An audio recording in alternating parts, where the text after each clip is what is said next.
বাংলাদেশ জিন্দাবাদ, বাংলাদেশ জাতীয়তাবাদী দল বিএনপি জিন্দাবাদ, শহীদ প্রেসিডেন্ট জিয়াউর রহমান জিন্দাবাদ, দেশ মাতা বেগম খালেদা জিয়া জিন্দাবাদ, দেশ নায়ক প্রেসিডেন্ট তারেক জিয়া জিন্দাবাদ। প্রিয় বাংলাদেশের জনগণ, আপনাদের সবাইকে সর্বপ্রথম আমরা বিজয়ের শুভেচ্ছাবাদ যাপন করছি এবং মহান আল্লাহ পাকের দরবারে সম্মিলিতভাবে আমরা শুকরিয়া আদায় করছি। মহান আল্লাহ পাক এত বড় মহা বিজয় বিএনপিকে দান করেছেন, সেই জন্য মালিকের দরবারে শুকরিয়া জানাচ্ছি। প্রিয় দেশবাসী, আপনাদেরকে অনেক আনন্দের সহিত জানাচ্ছি যে আমাদের জাতীয় সংসদ নির্বাচনের সময় আমাদের বিএনপির পক্ষ থেকে নির্বাচনী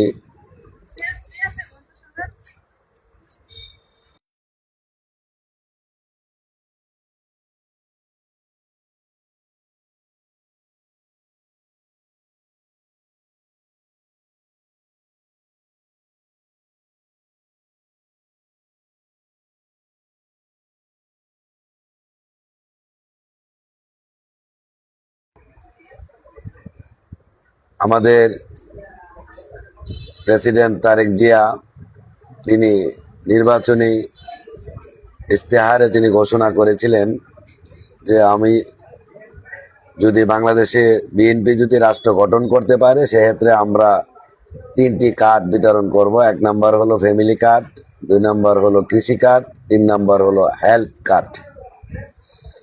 আমাদের প্রেসিডেন্ট তারেক জিয়ার এই কথার বিরুদ্ধে কিছু দুষ্কৃতী মানুষ, রাজাকার বাহিনী, জামাত নামের কুলাঙ্গারগুলো, এই শয়তানগুলো এই কথাগুলোর ঘোর বিরোধিতা তখন করেছিল। আমরা যখন আমাদের এলাকার থেকে যখন প্রচার করেছিলাম প্রত্যেক ফ্যামিলিতে আপনারা হেলথ কার্ড পাবেন, তখন আমাদের দেশে গ্রাম অঞ্চলে বা শহর পর্যায়ে কিছু মুনাফিক ছিল, এই কথাগুলো তারা ঘোর বিরোধিতা করেছিল এবং বলতো এগুলো মিথ্যা, মানুষদেরকে অহেতুক বলা হচ্ছে। ইতিমধ্যে আমাদের নবনির্বাচিত প্রেসিডেন্ট জনাব তারেক জিয়া সাহেব তিনি ঘোষণা করেছেন যে অতি দ্রুত যেন এই ফ্যামিলি কার্ডের লিস্ট করা হয় এবং অতি দ্রুত এই ফ্যামিলি কার্ড চালু করা হবে। পর্যায়ক্রমে কৃষি কার্ড ফসলের সময় সেটা বিতরণ করা হবে এবং হেলথ কার্ড অনেক ফ্যামিলিতে প্রবেশ করবে। যে সমস্ত ফ্যামিলিতে দারিদ্রতার কারণে সুচিকিৎসা করতে পারে না তাদের জন্য হেলথ কার্ডও দেওয়া হবে। যারা গ্রাম অঞ্চলে মিথ্যা কথা বলতেন যে হেলথ কার্ড দিবে না, তাদেরকে বলছি আসলে তোমরা দুষ্টকারী মানুষ, তোমাদেরকে দুর্নীতিবাজ বলা হয়, তোমাদেরকে মুনাফেক বলা হয়। এক শ্রেণীর লোক ছিল, যখন আমরা হেলথ কার্ডের বিষয়ে বলতাম, ফ্যামিলি কার্ডের বিষয়ে বলতাম, তখন তারা এটাকে নিয়ে টিটকারি করত এবং মানুষদেরকে উল্টা পাল্টা বোঝাইতো যে এগুলো দিবে না। যাই হোক, ঘোষণার পরিপ্রেক্ষিতে খুব শীঘ্রই ইনশাল্লাহ আমাদের নবনির্বাচিত বাংলাদেশের প্রেসিডেন্ট জনাব তারেক জিয়া সাহেব তিনি শপথের পরপরই এই ফ্যামিলি কার্ডের বিষয়ে তিনি অতি দ্রুতই কাজ শুরু করার জন্য নির্দেশ প্রদান করবেন সমস্ত এলাকার প্রতিনিধিদেরকে। তাই গ্রাম অঞ্চলে যারা এই ফ্যামিলি কার্ডের বিষয়ে যারা মিথ্যা রটাতেন, মানুষদেরকে ভুল বোঝাতেন, তাদেরকে বলছি মুনাফিকি ছেড়ে দিয়ে তওবা কেটে দিয়ে মানুষের মতো মানুষ হন। আমরা নির্বাচনে ইশতেহারে যে কথা আমাদের দলের প্রধান বলেছেন সেটা অক্ষরে অক্ষরে বাংলাদেশ জাতীয়তাবাদী দল বিএনপি পালন করবে এবং আমার এলাকার সমস্ত বাবা ভাই মা বোনদেরকে বলছি আপনারা বিভ্রান্ত হবেন না। অবশ্যই আপনার বাড়িতে যাব, আপনার ঘরে যাব, আপনাকে ফ্যামিলি কার্ড অবশ্যই আমরা দেব। আমরা ওয়াদা যা করেছি আমরা বাস্তবায়ন তাই করবো ইনশাআল্লাহ। শুধু আপনারা আমাদের নবনির্বাচিত প্রেসিডেন্ট জনাব তারেক জিয়ার জন্য, আমাদের প্রধানমন্ত্রী আমাদের তারেক জিয়ার জন্য আপনারা মন থেকে দোয়া করবেন। আল্লাহ রাব্বুল আলামিন যেন আপনাদের দোয়ার বদলতে বাংলাদেশ থেকে চাঁদাবাজদেরকে যেন দূরে সরাতে পারে এবং তার পাশাপাশি দুর্নীতিবাজ থেকে যেন বাংলাদেশকে মুক্ত করতে পারে, সেই সৎ সাহস তিনার ভিতরে রয়েছেন, তিনি সেইভাবেই কাজ করবেন। প্রিয় দেশবাসী, সিএনজি স্ট্যান্ডে, বাস স্ট্যান্ডে, বিভিন্ন বাজারে যারা টেন্ডারবাজি করে, চাঁদাবাজি করে, তাদেরকে আপনারা নিজের হাতে লাঠি তুলে হাতে নেবেন, পিটাইয়া একবারে সরাসরি আপনারা আইন শৃঙ্খলা বাহিনীদের কাছে তাদেরকে তুলে দিবেন। চাঁদাবাজদেরকে পাওয়ার পরে এমন পিটানি দিবেন যেন সে ভালো করে আর না বসতে পারে, তারপরে পুলিশের হাতে ধরে দিয়ে দিবেন। একবারে মেরে ফেলবেন না। চাঁদাবাজকে কখনোই প্রশ্রয় দিবেন না, সে যেই দলেরই হোক। যদি সে বিএনপির নাম ব্যবহার করে, তাকে আরো বেশি পিটাবেন। চাঁদাবাজ, সন্ত্রাসী, দুর্নীতিবাজ, মাদক, এগুলো বাংলাদেশ জাতীয়তাবাদী দল বিএনপির সঙ্গে সংশ্লিষ্টও নয়। বিএনপি এই সমস্ত ব্যক্তিদেরকে কখনো আশ্রয় প্রদান করবে না। সম্মানিত প্রিয় দেশবাসী, আপনারা জানেন ভোটের সময় আমাদেরকে অনেক ব্যাক পেতে হয়েছে, অনেক কথা শুনতে হয়েছে। কিছু কিছু টোকাই, কিছু কিছু মুনাফিক, কিছু কিছু জারজ সন্তানেরা বিভিন্ন স্থান থেকে বিভিন্ন পয়েন্ট থেকে তারা চাঁদাবাজি করেছেন। এই জন্য আমরা যারা নেতাকর্মী মাঠে ময়দানে কাজ করেছি, আমাদের অনেক কথা শুনতে হয়েছে যে বিএনপি টেন্ডারবাজি করে, বিএনপি চাঁদাবাজি করে, বিএনপি এই করে সেই করে। একমাত্র টুকাইদের কারণে আপনারা তাদেরকে প্রতিহত করবেন। দেশের জনগণ যেখানেই চাঁদাবাজ পাবেন সেখানেই লাইতে আইবেন দইরা, একটি টাকা চাঁদা দিবেন না। মনে রাখবেন, জনশক্তি সবচাইতে হলো বড় শক্তি। আপনি জনশক্তিকে সাথে নিয়ে এই সমস্ত টেন্ডারবাজ, চাঁদাবাজ, দুর্নীতিবাজদের বিরুদ্ধে লুকে দাঁড়াবেন। যেখানে আপনারা মাদক ব্যবসায়ী পাবেন, একবারে ফিরাইয়া জন্মের মতো সাইজ করবেন। মাদক ব্যবসাকে না বলুন, মাদককে না বলুন। আপনার পরিবার ধ্বংস হবে, আপনার ফ্যামিলি ধ্বংস হবে একটা মাত্র বেয়াদব মাদক ব্যবসায়ীর কারণে।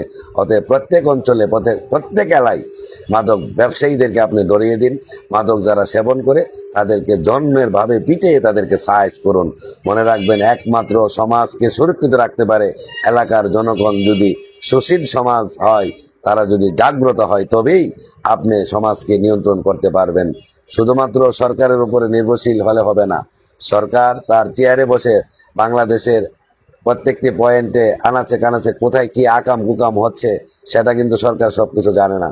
প্রত্যেক এলাকার সচেতন ব্যক্তি আপনারা যারা আছেন, আজকে থেকে আপনারা না বলুন, চাঁদাবাজির বিরুদ্ধে না বলুন, টেন্ডারবাজির বিরুদ্ধে না বলুন, মাদক ব্যবসায়ীদের বিরুদ্ধে না বলুন, দুর্নীতিবাজদের বিরুদ্ধে আপনারা না বলুন। আপনি সব জায়গায় সোচ্চার থাকবেন, তবেই সরকার আপনার সহযোগিতা পেলে এদেশ থেকে চাঁদাবাজ, সন্ত্রাস, টেন্ডারবাজ, মাদক ব্যবসায়ীদেরকে নির্মূলে শেষ করতে সক্ষম হবে। আপনি যদি সহযোগিতা না করেন, সরকার সবকিছু কিন্তু করা সম্ভব হবে না। তাই আসুন আমরা সকলে সচেতন হই, কর্ম করে জীবিকা অর্জন করার চেষ্টা আমরা করি। আমরা দালালি ছেড়ে দেই, আমরা মাদক ব্যবসা ছেড়ে দেই, আমরা দুর্নীতিবাজের কাছ থেকে আমরা নিজেদেরকে মুক্ত রাখি এবং টেন্ডারবাজি থেকে আমরা নিজেরা মুক্ত থাকি।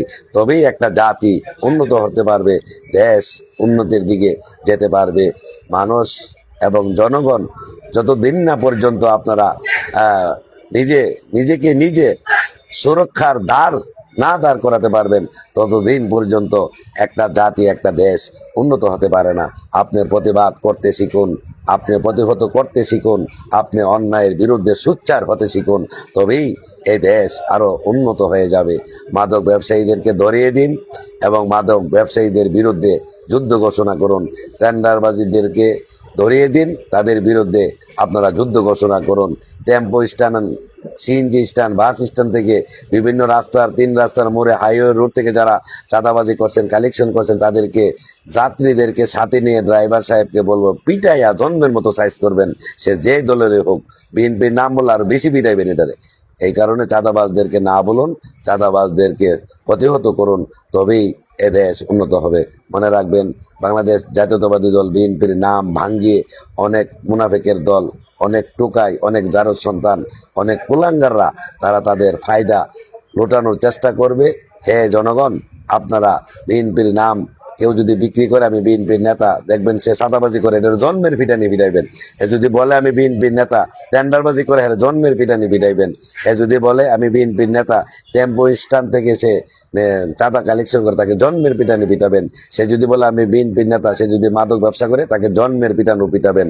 অতএব জনগণ সোচ্চার হলে দেশ থেকে সমস্ত অপরাধ মুক্ত করা সম্ভব। পুলিশ শুধু একাই পারবে না। পুলিশ প্রশাসন যদি দেখেন মাদকের সহযোগিতা করে, টেন্ডারবাজের সহযোগিতা করে, চাঁদাবাজদের সহযোগিতা করে, ওই পুলিশের বিরুদ্ধে আপনি প্রতিহত করে তুলবেন। সাথে সাথে ডিসি এসপি মহোদয়কে আপনারা অবগত করবেন এবং এলাকার স্থানীয় সংসদ সদস্যকে আপনি অবগত করবেন। তারপরে যদি দেখেন সেটা কোনো প্রতিক্রিয়া হচ্ছে না, তাহলে অবশ্যই আপনারা স্ব জায়গা থেকে লাইভে এসে সেটা লাইভ করে সরকারকে দেখাতে বাধ্য হবেন। তারপরে আপনি প্রতিহত করার জন্য একটা জনশক্তি আপনি সংগ্রহ করে তাদের বিরুদ্ধে প্রতিরোধ গড়ে তুলবেন। আশা করছি প্রিয় দেশবাসী, আপনারা সকলেই দেশটাকে ভালোবাসবেন, দেশের মানুষকে ভালোবাসবেন, দেশের যুব সমাজকে সুরক্ষিত রাখার জন্য আপনি আপনার অবস্থান থেকে সামনের দিকে অগ্রসর হবেন। একটা আপনার ছেলে যদি মাদক সেবন করা শিখে যায় তাহলে আপনার ফ্যামিলিটা ধ্বংস হয়ে যাবে। আপনার একটা ফ্যামিলি থেকে একটা ছেলে যদি টেন্ডারবাজ হয়ে যায় আপনার ফ্যামিলিটা ধ্বংস হয়ে যাবে। আপনার একটা ফ্যামিলি থেকে একটা ছেলে যদি চাঁদাবাজ হয়ে যায় আপনার বংশটা ধ্বংস হয়ে যাবে। তাই আসুন আপনি সচেতন হন, সোচ্চার হন, দেশটাকে ভালোবাসুন, দেশের মানুষকে ভালোবাসুন। মনে রাখবেন সবার আগে বাংলাদেশ। এই কথাটা মনে রাখবেন, যে দেশে আপনি বসবাস করবেন, আমি বসবাস করব, সেই দেশটার ভিতরে যদি আমরা সুরক্ষিত যদি দাঁড় না করতে পারি তাহলে এই দেশে আমরা নিরাপদভাবে চলাফেরা করতে পারবো না। সরকারকে সহযোগিতা করুন এবং অন্যায়ের বিরুদ্ধে না বলুন। অন্যায়ের বিরুদ্ধে না বলে আপনি সরকারের হাতকে শক্তিশালী করুন, তবেই দেখবেন সরকার আপনার পাশে দাঁড়াবে। আপনি এক হাতে বলবেন না, আরেক হাতে বলবেন হা, তাহলে এই দেশ কখনো উন্নত হবে না। একমাত্র একটা দেশকে জাতি উন্নত করতে পারে দেশের জনগণ ঐক্যবদ্ধ হলে। যে কোনো অসম্ভব কাজকে সম্ভব করা এটা আমাদের জন্য সম্ভব। তাই আসুন আমরা সকলেই মিলে প্রেসিডেন্ট জিয়াউর রহমান সাহেবের সুযোগ্য সন্তান, বাংলার সর্বপ্রথম, আমরা অনেক বছর পরে আমরা পুরুষ প্রেসিডেন্ট পেলাম। তাই আসুন আমরা সকলেই মিলে আমরা আমাদের দেশ নায়ক, দেশের প্রধানমন্ত্রী এবং প্রেসিডেন্ট জনাব তারেক জিয়াকে আমরা সহযোগিতা করি এবং প্রেসিডেন্ট তারেক জিয়ার যে আইন কানুন করবে সেগুলো আমরা মেনে আমরা দেশটাকে আরও উন্নতির দিকে নিয়ে যাই এবং দুর্নীতি মুক্ত বাংলাদেশ গড়ার লক্ষ্যে সমস্ত জনগণ আমরা কাজ করি। আমরা কারা বিএনপির নেতা এগুলো আপনারা দেখবেন না। আমি বিএনপির নেতা হয়েছে তাতে কি ছাতা হয়েছে, যদি আমি অন্যায় করি আপনাকে প্রতিবাদ করতে হবে। আমি যদি মাদকের সাথে সংযুক্ত হই আপনি আমার বিরুদ্ধে আপনাকে প্রতিহত করতে হবে। এটাই হলো নিয়ম। নেতা হয়েছে বিধায় যা করবে আর আপনি নীরবে তা সহ্য করবেন, এটা কোনো সভ্য জাতির কাজ হতে পারে না। তাই আপনি আপনার অবস্থান থেকে অন্যায়ের বিরুদ্ধে আপনি প্রতিবাদ করতে শিখুন, তবেই তো একটা দেশ উন্নতির দিকে চলে যাবে। তাই আমাদের চরিত্র পরিবর্তন করতে হবে, অন্যায়কে না বলতে হবে, নেইকে হা বলতে হবে, তবেই তো একটা জাতি একটা দেশ উন্নত হয়। এদেশ থেকে টাকা পাচার করে নিয়ে যাবে, এটা আপনাকে প্রতিহত করতে হবে। যেই নেতা জনগণের প্রতি মহব্বত থাকবে না, মায়া থাকবে না, সেই নেতাকে আপনি বয়কট করুন। তাই আমাদের বাংলাদেশ জাতীয়তাবাদী দল বিএনপির পক্ষ হইতে সর্বপ্রথম আমাদের টার্গেট থাকবে আমাদের প্রধানমন্ত্রী এবং আমাদের প্রেসিডেন্ট সহ আমাদের সমস্ত সংসদ সদস্যবৃন্দ সবারই একই টার্গেট, যে বাংলাদেশের দ্রব্য মূল্য সব নিয়ন্ত্রণ করতে হবে, গরিব অসহায় মানুষের পাশে বিএনপির সমস্ত নেতৃবৃন্দ দাঁড়াবে এবং তাদের মুখে হাসি ফোটাবে। তাই আপনাদের সহযোগিতা কামনা করছি, আশা করছি আপনারা সহযোগিতা করবেন। খুব শীঘ্রই আপনারা ফ্যামিলি কার্ড প্রত্যেকের বাসায় আমরা পৌঁছে দেব ইনশাল্লাহ। এর নিয়ে আপনারা বিভ্রান্তি বোধ করবেন না বা কোনো অন্য ধরনের কথাতে আপনারা কেউ কানে দিবেন না বা কর্ণপাত করবেন না। সবাই ভালো থাকবেন, সুস্থ থাকবেন। আসসালামু আলাইকুম ওয়া রাহমাতুল্লাহি ওয়া বারাকাতুহু।